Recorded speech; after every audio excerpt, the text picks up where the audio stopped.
German সরকার যুক্তরাষ্ট্রকে একটি আনুষ্ঠানিক লেটার অফ রিকোয়েস্ট পাঠিয়েছে টাইফন মোবাইল ক্ষেপণাস্ত্র ব্যবস্থা কেনার জন্য।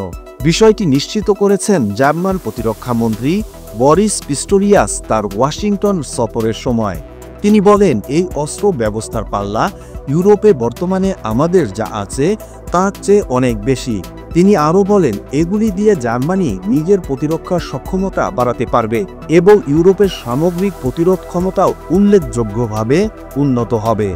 এই পরিকল্পিত অস্ত্র কেনা এমন এক সময় হচ্ছে যখন জার্মানি পূর্ব ইউরোপ, প্রশান্ত মহাসাগরীয় অঞ্চল এবং মধ্যপ্রাচ্যের ন্যাটোর একটি শক্তিশালী সদস্য হিসেবে আরও সক্রিয় ভূমিকা নিচ্ছে এবং সামরিক বাহিনীতে বড় অঙ্কের বিনিয়োগ করছে।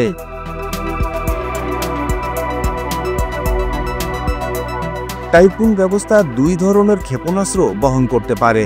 একটি হচ্ছে ১৬০০ কিলোমিটার পাল্লার টমাহক ক্রুজ ক্ষেপণাস্ত্র এবং অপরটি SM-6, যা ব্যালিস্টিক ক্ষেপণাস্ত্র প্রতিরক্ষা এবং মাঝারি পাল্লার নৌবাহিনীর লক্ষ্যবস্তু ধ্বংস করতে পারে। জার্মান প্রতিরক্ষা মন্ত্রণালয়ের প্রধান টমাহকের দীর্ঘ পাল্লার আঘাত হানার ক্ষমতায় আগ্রহী বলে জানা গেছে। টমাহক ব্লক 4 ক্রুজ ক্ষেপণাস্ত্রের ১৬০০ কিলোমিটার পাল্লার টাইফন ইউনিটগুলো জার্মানি থেকেই রাশিয়ার রাজধানী মস্কোতে হামলা চালাতে সক্ষম। ধারণা করা হচ্ছে এই অস্ত্র কেনার পেছনে মূল লক্ষ্যই রাশিয়া। জার্মানির আক্রমণাত্মক সক্ষমতা সম্প্রতি অনেক বেড়েছে। ২০২৪ সালের মে মাসে জার্মান সেনাবাহিনী লিথুয়ানিয়ার রাজধানী সিলভিয়াসে তাদের ৪৫তম সাজোয়া ব্রিগেড উদ্বোধন করে, যা মাত্র ১৫০ কিলোমিটার দূরে বেলারুশের রাজধানী মিনস্ক এবং ৮০০ কিলোমিটার দূরে মস্কো।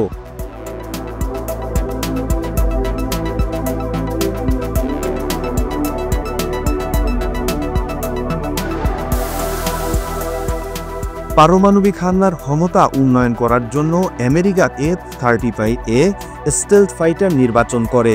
এই চুক্তির আওতায় যুদ্ধ অবস্থায় যুক্তরাষ্ট্রের B61 পারমাণবিক বোমা ব্যবহারের সুযোগ পাবে জার্মানি, যা ন্যাটোর পারমাণবিক শেয়ারের অংশ। রাশিয়া ও বেলারুশকে এই পারমাণবিক এবং প্রচলিত নতুন আক্রমণ ক্ষমতার সম্ভাব্য প্রধান লক্ষ্য হিসেবে দেখা হচ্ছে। তবে রাশিয়ার অভ্যন্তরে টমাহক দিয়ে সফল হামলা করা কতটা সম্ভব তা নিয়ে প্রশ্ন রয়েছে। এই সাবসনিক গতির ক্ষেপণাস্ত্রটি স্নায়ুযুদ্ধের যুগে তৈরি হয়, যা জমির সাথে মিলিয়ে ওড়ার মাধ্যমে প্রতিপক্ষের রাডার এড়াতে সক্ষম। তবে আধুনিক রুশ আকাশ প্রতিরক্ষা ব্যবস্থা এবং MiG-31BM এর মতো ইন্টারসেপ্টর বিমান এই ধরনের ক্ষেপণাস্ত্র অনেক আগেই শনাক্ত করে গুলি করে বোকাতিত করতে পারে বলে মনে করা হয়। ২০১৮ সালে যুক্তরাষ্ট্রের নৌবাহিনী সিরিয়ার হামলার সময় এক টমাহক ক্ষেপণাস্ত্র বিস্ফোরিত না হওয়ায় সেটি ইন্ট্যাক্ট অবস্থায় সিরিয়ান আরব আর্মি উদ্ধার করে রাশিয়ার হাতে তুলে দেয়।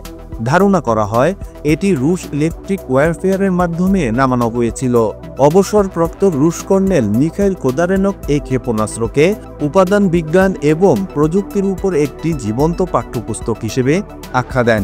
তিনি বলে, এটি রুশ প্রতিরক্ষা শিল্পের জন্য একটি উপহার, কারণ এর মাধ্যমে টমাহকের যোগাযোগ ব্যবস্থাগুলো কিভাবে অকার্যকর করা যায় তা বোঝা সম্ভব হবে।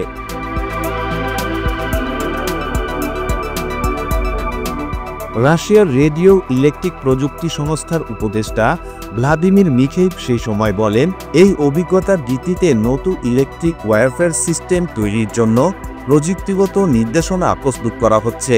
ক্ষেপণাস্ত্রটি হাতে পাওয়ার পর আমরা এর যোগাযোগ, তথ্য ও নিয়ন্ত্রণ, নেভিগেশন ও রেঞ্জ ফাইন্ডিং পদ্ধতি বিস্তারিতভাবে জানতে পারছি। এসব তথ্য জানার মাধ্যমে আমরা এর প্রতিরোধ ব্যবস্থাও আরও কার্যকরভাবে গড়ে তুলতে পারব। যদিও রাশিয়া টমাহকের বিরুদ্ধে প্রতিরোধ ব্যবস্থা কতটা সফলভাবে তৈরি করতে পেরেছে তা এখনও অনিশ্চিত, তবে টাইফুন সিস্টেম ভবিষ্যতে আরও উন্নত এবং হাইপারসনিক ক্রুজ ক্ষেপণাস্ত্র বহন করতে সক্ষম হলে তা রাশিয়ার নিরাপত্তার জন্য আরও বড় হুমকি হয়ে উঠতে পারে।